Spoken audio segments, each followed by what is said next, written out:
አባታችን ይቅር በለን አሉት። ወደ ወንዝ ወስዶ እግራቸውንና እጃቸውን አጠባቸው፣ በበዓቱ ውሃ የለምና። 2 ዋሻዎችንም አይቶ በዚያ ውስጥ እደሩ አላቸው። እነርሱም እሺ፣ ነገር ግን በጸሎት አትርሳን አሉት። አባታችን አባ ኪሮስም ጌታችን ይባርክህ፣ ጌታችን ይባርካችሁ፣ ከክፉ ሁሉ ይጠብቃችሁ አላቸው። እነርሱም አሜን አሉ። አባታችን አባ ኪሮስም ወደ በዓቱ ገብቶ 40 ስግደትን ሰገደ። አቤቱ አገልጋይህን ይቅር በለኝ፣ በይቅርታ ብዛት ኃጢአታችሁን ይቅር በለው፣ በአንተ ደም ነፍሱ ስጋውን ፈጽመ ንጹሕ አድርገው የሚለውን 50ኛውን መዝሙር እስከ መጨረሻው ጸለየ።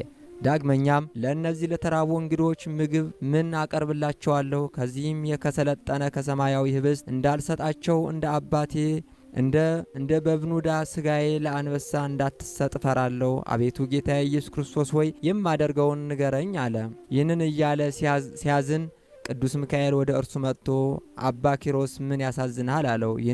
ይህን ብሎ 2 ሰማያዊ ህብስት 2 ጽዋ ሰጠው። ይህንንም ለእነዚያ እንግዶች ሰጣቸው። አንተ ግን የቀድሞ ህብስትህን ብላ አለው። አባታችን አባ ኪሮስም ተቀብሎ አባታችን ሆይ በሰማያት የምትኖር የሚለውን እስከ መጨረሻው ጸለየ። ወደ እነዚያ ቅዱሳን ሂዶ ያ ሰማያዊ ህብስትን ያ ሰማያዊ ጽዋን ሰጣቸው። ወንድሞቼ እውነት እላችኋለሁ ስለ እናንተ መቸገሬን አይተው ከሩቅ ሀገር አመጡልኝ አላቸው። እነርሱም ጌታችን ኢየሱስ ክርስቶስ በጎን ዋጋ ይስጥህ አሉት። አባታችን አባ ኪሮስም ወደ በዓቱ ገብቶ በዚህ አደረ። በማግስቱም ወደ እርሱ ሂዶ ሰላምታ ሰጣችኋቸው፣ እራታችሁንም አለቀብን አላቸው። እነርሱም አቤቱ እይ ብለው ከግማሹ በቀር ሳይበሉ ህብስቱን አሳዩት። አባታችን አባ ኪሮስም አድርቆ ጾሙ በበዓታቸው ይበቃችኋል፣ ለምን አልበላችሁም አላቸው። እነርሱም አባታችን መብላትንስ በልተናል፣ የጻድቅን በረከት ጥቂት ያቀርባልና አሉት። በዚያችም 3 ቀን ቆዩ።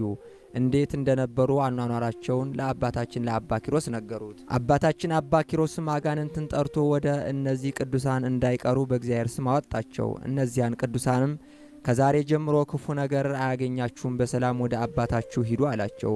ከዚህም በኋላ አባታችን አባ ኪሮስ ተነስቶ ሊሸኛቸው ወደ እነርሱ ሄደ። አባ ኪሮስም ከዛሬ ጀምሮ እንዳለ እንሄዳለን አሉት።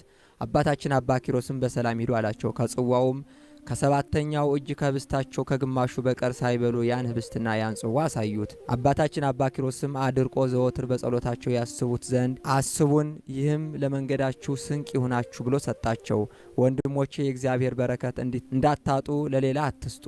ይህ ህብስትና ጽዋ እስከ ዕለተ ሞታችሁ አያልቅም ብዬ በእውነት እነግራችኋለሁ አላቸው። እነዚያም ቅዱሳን እጅ ነስተው ሄዱ። ከበዓታቸውም ደረሱ። ያ ጽዋ ያ ህብስት ሳያልቅ እየተመገቡ 12 ዓመት ኖሩ። ከዚህም በኋላ በክብር አርፈው ወደ መንግሥተ ሰማያት ገቡ። ጸሎታቸውና በረከታቸው ከህዝበ ክርስቲያን ላይ ጸንቶ ይኑር ለዘላለሙ አሜን።